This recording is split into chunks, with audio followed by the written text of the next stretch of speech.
मसीह के नाम में आप सबको जय मसीह की। आज परमेश्वर के वचन से हम सीखेंगे फिलिपियों की पुस्तक, उसका 1 अध्याय 10 और 11 पद मैं पढ़ूंगा आपके लिए। यह इस प्रकार से लिखा है, यहाँ तक कि तुम उत्तम से उत्तम बातों को प्रिय जानो और मसीह के दिन तक सच्चे बने रहो और ठोकर ना खाओ, और उस धार्मिकता के फल से जो यीशु मसीह के द्वारा होता है भरपूर होते जाओ, जिससे परमेश्वर की महिमा और स्तुति होती रहे। परमेश्वर इस वचन के पढ़े जाने और सुने जाने पर आशीष दे। आज का जो मेरा विषय है वो धार्मिकता के फलों से भर जाओ। धार्मिकता के फलों से भर जाओ।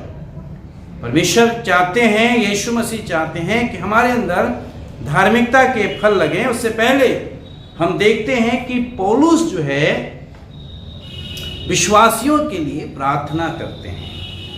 वो कहते हैं, मेरी प्रार्थना है कि तुम उत्तम उत्तम बातों को जानो, उत्तम मसीह के उत्तम वचनों को जानो, उत्तम चीजों को जानो, परमेश्वर को जानो, उसकी हुजूरी में रहो, उसको प्रिय जानो, उत्तम बातों को प्रिय जानो।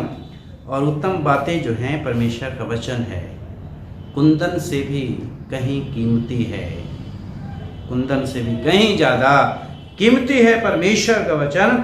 और लिखा है, मसीह के दिन तक सच्चे बने रहो।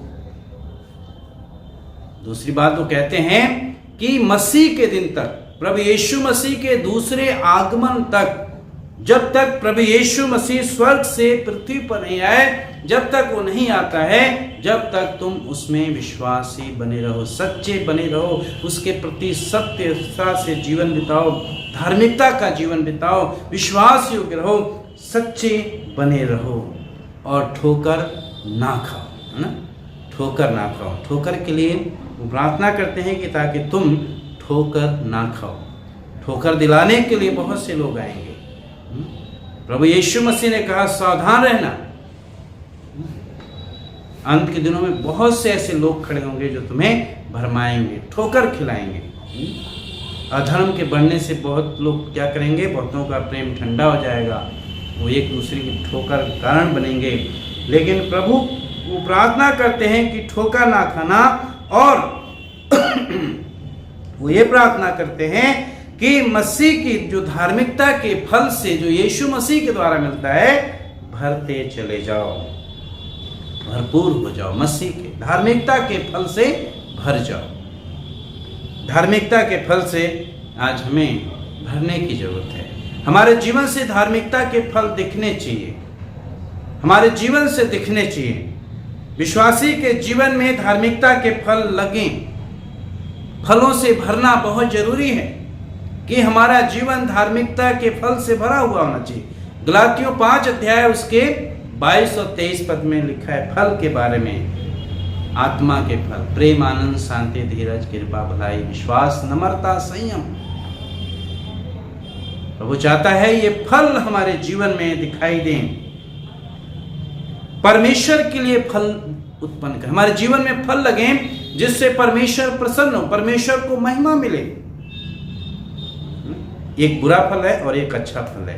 प्रभु यीशु मसीह ने कहा, हर पेड़ अपने फल से पहचाना जाता है। हम प्रभु के लोग हैं, हम छुटकारा पाए हुए लोग हैं, बचाए हुए लोग हैं। हमारे जीवन में धार्मिकता के फल दिखने चाहिए जो यीशु मसीह के द्वारा हमें मिलता है। उस फल की बात करते हैं, यीशु मसीह के द्वारा होता है वो फल, धार्मिकता का फल। सत्य पे चलें, ज्योति में चलें, उसमें हमें चलने की जरूरत है। आत्मिक फल लेकर आए। आत्मिक फल यीशु मसीह के द्वारा आता है। जब हम यीशु मसीह में हैं, आत्मिक फल हमारे जीवन में होना जरूरी है। गलातियों 5 के 22-23 पढ़िए। ये फल हमारे जीवन में होना जरूरी है। यदि हमारे ये जीवन में है तो हम ठोकर नहीं खाएंगे। यदि ये फल हमारे जीवन में है तो हम प्रभु के अंतिम दिन तक सच्चे बने रहेंगे, उसकी उत्तम उत्तम बातों को जानेंगे। वही प्रार्थना करते हैं, और परमेश्वर की महिमा और प्रशंसा होती रहे। हमारे जीवन में फल लगेंगे, धार्मिकता के फल लगेंगे, अच्छे फल लगेंगे, तो किससे परमेश्वर की महिमा होगी प्रियो। सवाल यह है, क्या हमारे जीवन में से परमेश्वर को महिमा मिल रहा है? क्या परमेश्वर हमारे जीवन से प्रसन्न है? प्रसन्न होता है। हमारे जीवन में कैसे फल हैं, हमारे जीवन में कौन से फल लग रहे हैं, कौन से फल दिखाई दे रहे हैं? क्या मसीह के फल दिखाई दे रहे हैं या दुनियावी फल दिखाई दे रहे हैं, संसारिक फल दिखाई दे रहे हैं, बुराई के फल दिखाई दे रहे हैं? हमारे जीवन में मसीह के फल दिखाई देने चाहिए, धार्मिकता के फल दिखाई देने चाहिए। बहुत जरूरी है, जिससे परमेश्वर की महिमा हो। परमेश्वर की इसी से महिमा होती है कि तुम्हारे अंदर धार्मिकता के फल लगे, धार्मिकता के फल लगे। आज हम अपने जीवन को जरूर जांचें, हम अपने जीवन को देखें, हमारे जीवन में कौन से